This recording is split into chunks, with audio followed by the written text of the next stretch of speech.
Solution, এটা সলিউশনের last part বলা যেতে পারে, এবং এরপর সলিউশনের অঙ্কগুলো এবং কাইনেটিক্সের অঙ্কগুলো অবশ্যই শুরু হবে।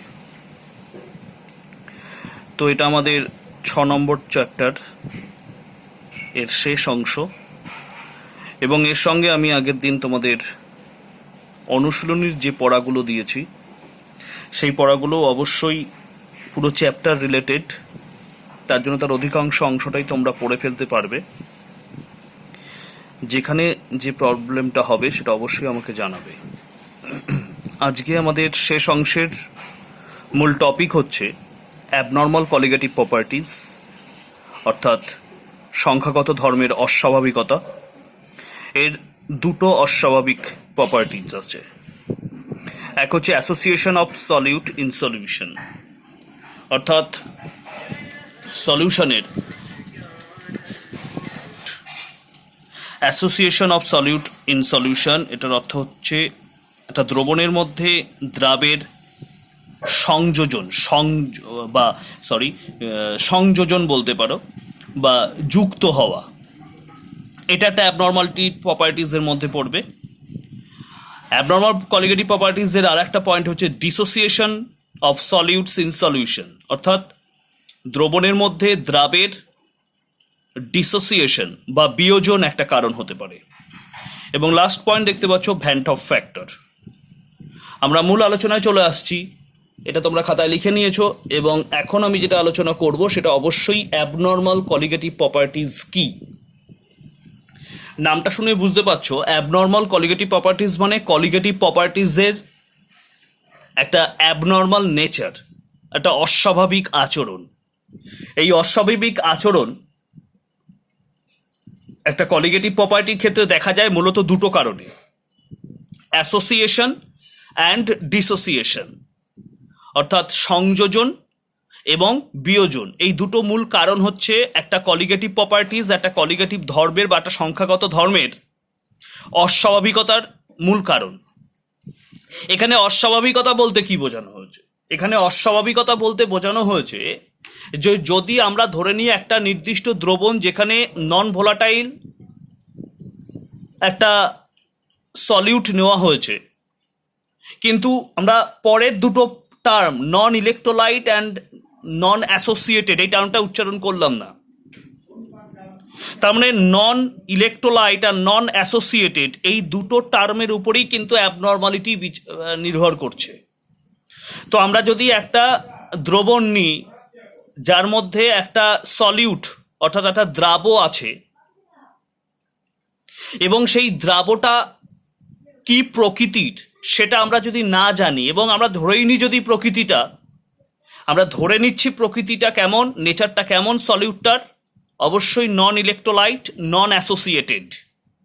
যদি ধরে নিয়ে আমরা কোনো একটা দ্রবণের কোনো একটা কলিগেটিভ প্রপার্টিজ ক্যালকুলেশন করি, অর্থাৎ যদি বাষ্পচাপের আপেক্ষিক অবনমন অর্থাৎ relative lowering of vapour pressure, অথবা এলিভেশন অফ বয়লিং পয়েন্ট মানে স্ফুটনাঙ্কের উন্নয়ন, অথবা হিমাঙ্কের অবনমন, অথবা অসমোটিক প্রেশার, এই যে কোনো একটা কলিগেটিভ প্রপার্টি যদি আমরা ক্যালকুলেট করি ম্যাথামেটিক্যালি ক্যালকুলেট করি, এবং সেই যে সলিউটটা দেওয়া হয়েছে সেই সলিউটটার সংখ্যাটা আমরা জানি কত সংখ্যা দেওয়া হয়েছে, এবং সেই সলিউটটাকে যদি ধরে নেওয়া হয় নন ইলেকট্রোলাইট, নন অ্যাসোসিয়েটেড পার্টিকেলস, অর্থাৎ তড়িৎ অবিশ্লেষ্য, অসংযোজিত দ্রাব মিশ্রিত দ্রবণ যদি ধরে নিই, তাহলে ক্যালকুলেট ভ্যালু যা আসবে, কিন্তু যদি আমরা এক্সপেরিমেন্ট করি অর্থাৎ পরীক্ষা করে যে ভ্যালুটা আসছে সেই ভ্যালুটা দেখা যাচ্ছে অ্যাবনর্মালি ক্যালকুলেট ভ্যালুর থেকে বেশি, অথবা অ্যাবনর্মালি ক্যালকুলেট ভ্যালুর থেকে কম। এই যে ভ্যালু একটা ক্যালকুলেট ভ্যালুর থেকে কম বা বেশি হচ্ছে, এই কম বা বেশির কারণটাকেই অ্যানালিসিস করার জন্য মূলত দুটো কারণ দেখে নেওয়া হয়েছে, অ্যাসোসিয়েশন অ্যান্ড ডিসোসিয়েশন। এই দুটো কারণে এই অ্যাবনর্মালিটি ঘটতে পারে। ধরো প্রথমে যদি আমরা ধরে নিই ডিসোসিয়েশন মানে আমরা যে ধরো আমি এর মধ্যে নিয়েছি NaCl, ফর এক্সাম্পল NaCl নিয়েছি, এবং আমি ধরে নিয়েছি NaCl হচ্ছে একটা নন ডিসোসিয়েটেড সলিড, নন ডিসোসিয়েটেড সলিউড আমি ধরে নিয়েছি। আমি এবার ধরে নিলাম যে এটার 1 মোল নেওয়া হয়েছে, 1 মোল নেওয়া হয়েছে। তাহলে আমি সংখ্যাটা জানি, সলিউট 1 মোল নেওয়া হয়েছে, এবং সংখ্যাটা যদি জানতে পারি তাহলে তার এই 4টে প্রপার্টিজ আমি ক্যালকুলেট করতে পারবো। দেখা গেল আমি ক্যালকুলেট করেছি, আমি এর যে বাষ্পচাপের আপেক্ষিক অবনমন বা যে কোনো একটা প্রপার্টি আমি ক্যালকুলেট করে, বা ধরো আমি অবিশ্রবণ চাপ অর্থাৎ অসমোটিক প্রেশার আমি ক্যালকুলেট করলাম, পাই ক্যালকুলেটেড ভ্যালু বেরোলো NaCl এর 1 মোল NaCl ধরে তার অভিস্রবণ চাপ পাই। এবং আমরা জানি এই অসমোটিক প্রেশার বা অভিস্রবণ চাপ একটা কলিগেটিভ প্রপার্টি, এবং কলিগেটিভ প্রপার্টি হওয়ার জন্য এটা NaCl এর সংখ্যার উপর নির্ভর করবে। তার জন্য সংখ্যা 1 মোল ধরে নিয়েছি, 1 মোলই আমরা নিয়ে আমরা বার করলাম পাই, ক্যালকুলেট করলাম। কিন্তু এবার যদি আমরা NaClটাকে ওই 1 মোল নিয়েই পরীক্ষালব্ধভাবে অর্থাৎ এক্সপেরিমেন্টালি এটা বার করতে চাই, তখন আমরা দেখলাম তার ভ্যালু বেরিয়েছে 2 পাই। তাহলে এই যে দ্বিগুণ হয়ে গেল, ক্যালকুলেট ভ্যালু পাই এবং এক্সপেরিমেন্টাল ভ্যালু 2 পাই হয়ে গেল। এই 2 পাই হওয়ার যে রিজনটা সেটাই হচ্ছে ডিসোসিয়েশন। এই যে অ্যাবনর্মালিটির মূল রিজনটাই হচ্ছে ডিসোসিয়েশন। কেন ডিসোসিয়েশন? কারণ NaCl আমরা নিয়েছি 1 মোল, মানে 1 মোল ধরে আমরা কাজ করেছি, কিন্তু NaCl তো মিডিয়ামে জলের মধ্যে গেলেই, মানে ওই সলভেন্ট বা দ্রাবকের মধ্যে গেলেই ওটা ডিসোসিয়েটেড হয়ে যায়। ডিসোসিয়েটেড হয়ে যায় মানে NaCl আমরা সবাই জানি NaCl dissociated to Na plus and Cl minus, এই আয়নে ভেঙে যায়। তাহলে আমরা 1 মোল NaCl নিলে প্রকৃতপক্ষে দ্রবণের মধ্যে কটা আয়ন আছে? তখন কিন্তু অণু বলছি না, কারণ তারা আয়ন ফর্মে থাকে, যেটা এক্সপেরিমেন্টালি আমরা দেখছি আয়নিক ফর্মে থাকছে। তাহলে কটা আয়ন থাকছে? একটা মানে দুটো থাকছে, তার মানে 1 মোল নেওয়া মানে 2 মোল আছে। তাহলে যদি 1 মোলের জন্য পাই হয়, তাহলে 2 মোল কণার জন্য, 2 মোল আয়নের জন্য, 2 মোল পার্টিকেলসের জন্য এর যে ভ্যালুটা সেটা কি হয়ে যাবে? দ্বিগুণ হয়ে যাবে, তার জন্য 2 পাই। তাহলে এই অ্যাবনর্মালিটির মূল কারণ কি? অবশ্যই ডিসোসিয়েশন। এবার আমরা দেখব একটা অ্যাসোসিয়েশন অর্থাৎ সংযোজন, এটার কারণটা আমরা দেখব, যেটা এর অ্যাবনর্মালিটি ঘটাতে পারে। ধরো আমরা এখানে অ্যাসিটিক অ্যাসিড নিয়েছি CH3COOH, কমন নিয়েছি, 1 মোল নিয়েছি, এবং সেক্ষেত্রে অভিস্রবণ চাপ অর্থাৎ অসমোটিক প্রেশার আমরা পেলাম পাই, ক্যালকুলেটেড ভ্যালু 1 মোলের রেসপেক্টে। কিন্তু যখনই আমরা এটা এক্সপেরিমেন্ট করব, পরীক্ষালব্ধভাবে দেখতে যাব, তখন তার ভ্যালু আমরা দেখছি π/2, মানে হাফ হয়ে গেল। আগে হয়েছিল ডাবল হয়েছিল, এখন হয়ে গেল হাফ। এই হাফ হওয়ার কারণ দেখতে গিয়ে দেখা গেল এই হাফ হওয়ার মূল কারণ হচ্ছে ডিসোসিয়েশন। কেন ডিসোসিয়েশন? অ্যাকচুয়ালি যখন অ্যাসিডিক অ্যাসিড কোনো দ্রবণের মধ্যে থাকে, তখন অ্যাসিডিক অ্যাসিডগুলো মোনোমার রূপে থাকে না, ওরা দ্রবণের মধ্যে ডাইমার রূপে থাকে, অর্থাৎ দুটো অণু একত্রিতভাবে দ্রবণের মধ্যে থাকে। অর্থাৎ যদি আমরা দুটো অ্যাসিডিক অ্যাসিড নিই, তাহলে ওর মধ্যে কটা অ্যাসিডিক অ্যাসিডের কণার অস্তিত্ব পাওয়া যাবে? একটা। কিভাবে? দেখো, অ্যাসিডিক অ্যাসিড যখন দ্রবণে থাকে তখন কিভাবে থাকে সেটা আমরা একটু দেখছি, কিভাবে ডাইমার ফর্ম করবে। এটা কিন্তু তোমাদের একে দেখাতে হবে। CH3COO, বা আমরা একটু এটা এইভাবে করি, OO, ওপরে দিলাম CH3 আর এখানে দিলাম OH, বুঝতে পারলে? আর একটা অ্যাসিডিক অ্যাসিড C, এখানে আছে CH3, এখানে আছে O বন্ড H, আর এখানে আছে ডাবল বন্ডেড O। তাহলে এখানে আমরা যখনই অ্যাসিডিক অ্যাসিড মিডিয়ামে দেওয়া হয়, তখন অ্যাসিডিক অ্যাসিড, দুটো অ্যাসিডিক অ্যাসিড পরস্পরের কাছাকাছি এসে এই রকম একটা ফর্ম করছে। আর এই রকম ফর্ম করলে তখন তাদের মধ্যে একটা হাইড্রোজেন বন্ধন হয়। হাইড্রোজেন বন্ধন কি আমরা জানি, যে সকল হাইড্রোজেন পরমাণু তীব্র তড়িৎ ঋণাত্মক মৌলের সঙ্গে সমযোজী বন্ধনে আবদ্ধ, দেখতেই পাচ্ছ এটা সমযোজী বন্ধনে আবদ্ধ, সেই হাইড্রোজেন পরমাণুটি অপর একটি অণুর তীব্র তড়িৎ ঋণাত্মক মৌলের সঙ্গে একটা মৃদু আকর্ষণ বল অনুভব করে। এখানে অপর অণু কোনটা? ওপরের অ্যাসিডিক অ্যাসিডটা। এই ওপরের অ্যাসিডিক অ্যাসিডের O আর নিচের অ্যাসিডিক অ্যাসিডের H এর মধ্যে একটা হাইড্রোজেন বন্ধন হলো, আবার এটার ক্ষেত্রেও তাই, একটা হাইড্রোজেন বন্ধন হলো। তাহলে এই হাইড্রোজেন বন্ধন থাকার জন্য, তাহলে এটা আমরা কি বললাম? এটা বললাম H বন্ড, হাইড্রোজেন বন্ড। এই হাইড্রোজেন বন্ড থাকার জন্য এরা কি হয়ে গেল, সংযোজিত অবস্থায় থাকলো, অ্যাসোসিয়েটেড হয়ে গেল। আর যেই এটা অ্যাসোসিয়েটেড হচ্ছে, সঙ্গে সঙ্গে দুটো অণু মানে কটা অণুর অস্তিত্ব পাচ্ছি, একটা বৃহৎ অণুর অস্তিত্ব পাচ্ছি। অর্থাৎ আমরা নিয়েছিলাম 1 মোল অ্যাসিটিক অ্যাসিড, তাহলে সেখানে অ্যাকচুয়ালি ক মোল থাকবে মিডিয়ামে, হাফ মোল। তাহলে 1 মোলের জন্য যদি পাই হয়, তাহলে হাফ মোলের জন্য π/2 হবে। তাহলে এটা গেল আমাদের অ্যাসোসিয়েশন জন্য অ্যাবনর্মালিটির কারণ। এই দুটো কারণ খুব ইম্পর্টেন্ট এবং এই দুটো কারণ আমাদের পড়তে হবে। আমি যেমনভাবে বললাম সেইভাবেও তোমরা খাতায় লিখতে পারো, পুরো নাম্বারটাই পাবে। নেক্সট আমরা আসছি ভ্যান টপ ফ্যাক্টর। দেখো ভ্যান টপ ফ্যাক্টরটা কি? ভ্যান টপ অ্যাকচুয়ালি বিজ্ঞানী ভ্যান টপ সর্বপ্রথম বিজ্ঞানী ভ্যান টপ অভিস্রবণ চাপ সংক্রান্ত সূত্র যেমন দিয়েছেন, তেমনি তিনি আরেকটি তথ্য উপস্থাপন করেছেন। তিনি দেখেছেন যে সমস্ত কলিগেটিভ প্রপার্টিগুলোই তড়িৎ অবিশ্লেষ্য অর্থাৎ নন ইলেকট্রোলাইটিক সলিউশনের জন্য প্রযোজ্য। ইলেকট্রোলাইটিক অর্থাৎ তড়িৎ বিশ্লেষ্য পদার্থের জন্য কোনোটাই প্রযোজ্য নয়। তাহলে একটা তিনি তড়িৎ বিশ্লেষ্য পদার্থের ক্ষেত্রে এই ভ্যান টপের সূত্র বলো বা অন্যান্য কলিগেটিভ প্রপার্টির সূত্র বলো, এই সূত্রগুলোকে প্রযোজ্যতা করার জন্য, এইগুলোকে অ্যাপ্লাই করার জন্য তিনি একটা নতুন সূত্র উদ্ভাবন করেন। তিনি কি বলছেন, যে যদি একটা তড়িৎ বিশ্লেষ্য পদার্থ হয়, তাহলে আমরা কি হবে, পাই নট ইকুয়ালস টু সিআরটি। ভালোভাবে বুঝবে, পাই ইকুয়ালস টু সিআরটি তার তো সমীকরণ, ভ্যান টপের সমীকরণ অভিস্রবণ চাপ সংক্রান্ত। কিন্তু যদি যে দ্রাবটা মিশ্রিত হয়েছে সেই দ্রাবটা তড়িৎ বিশ্লেষ্য হয়, তড়িৎ বিশ্লেষ্য হলে তো নিশ্চয়ই শর্ত মানছে না, অর্থাৎ পাই সিআরটির সমান হবে না। তার জন্য আমি লিখলাম পাই নট ইকুয়ালস টু সিআরটি।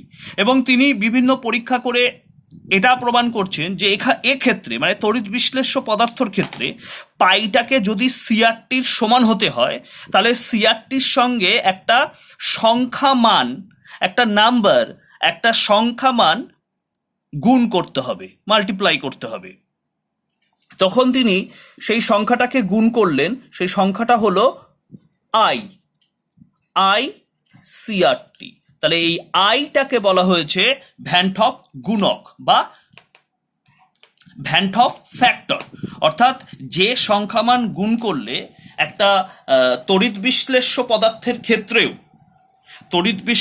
পদার্থের ক্ষেত্রেও আমরা এই সমীকরণটাকে অর্থাৎ ভ্যান টপের সমীকরণটাকে প্রতিষ্ঠা করতে পারি, সেই সংখ্যামানটাকেই বলা হয়েছে ভ্যান টপ ফ্যাক্টর।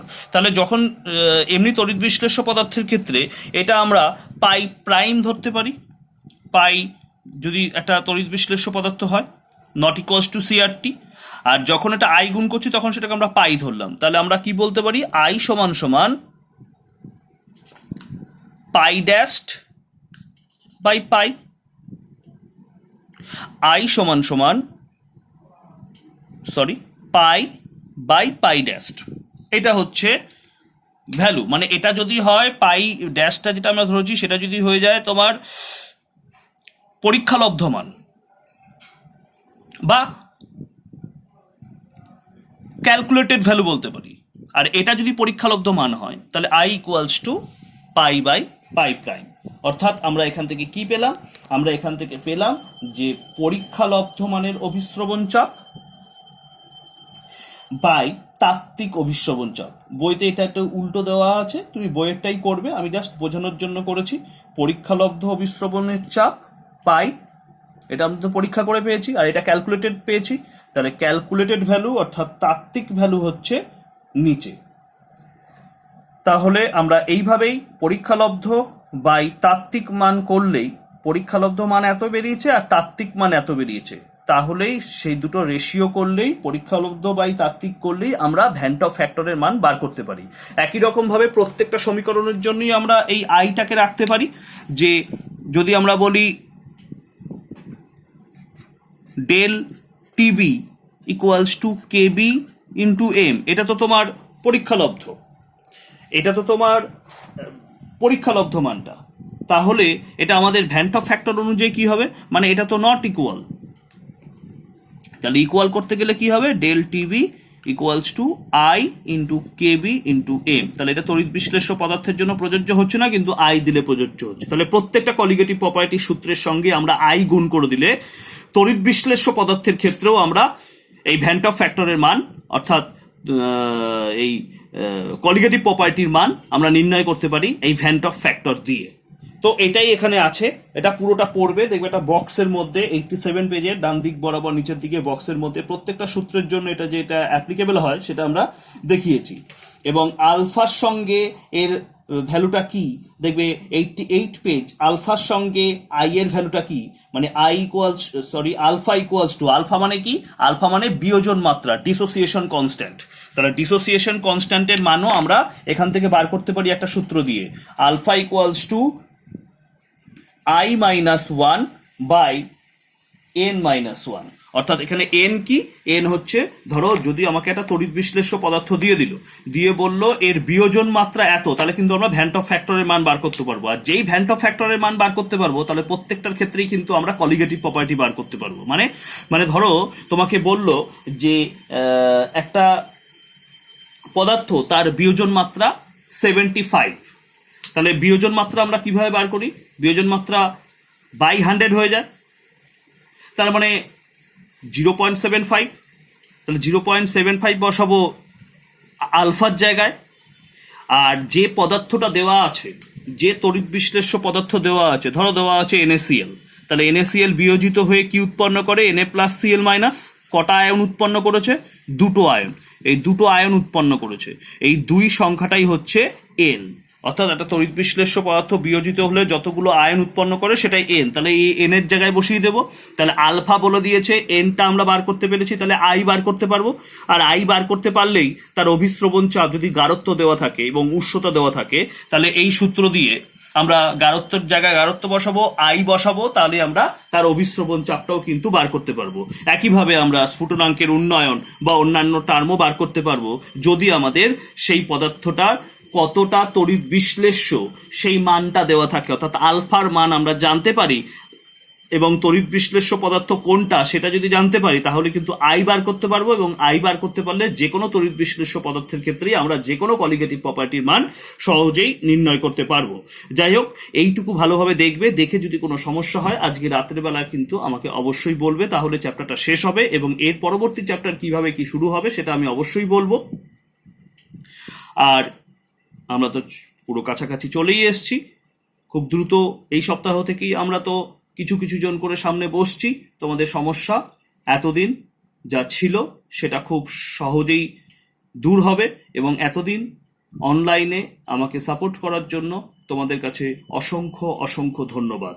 আর যারা সাপোর্ট করেনি, যে সমস্ত বন্ধুদের আমি রিমুভ করেছি বা যে সমস্ত বন্ধুরা অন্য জায়গায় পড়ার জন্য তাগিদ দেখিয়েছে, তাদেরও ভবিষ্যৎ জীবন অনেক ভালো হোক, তাদের প্রত্যেকটা ইচ্ছা আশা পূর্ণ হোক সেই জিনিস রাখি এবং তাদের জন্য প্রত্যেকটা মুহূর্তে আমি আছি, তাদের যে কোনো সাহায্যের জন্য আমি থাকব।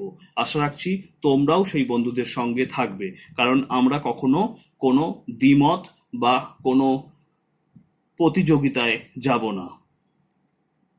এই শিক্ষা দিয়ে আজকের মতো এই ক্লাস এখানেই শেষ হলো। সকলে ভালো থেকো, সুস্থ থেকো।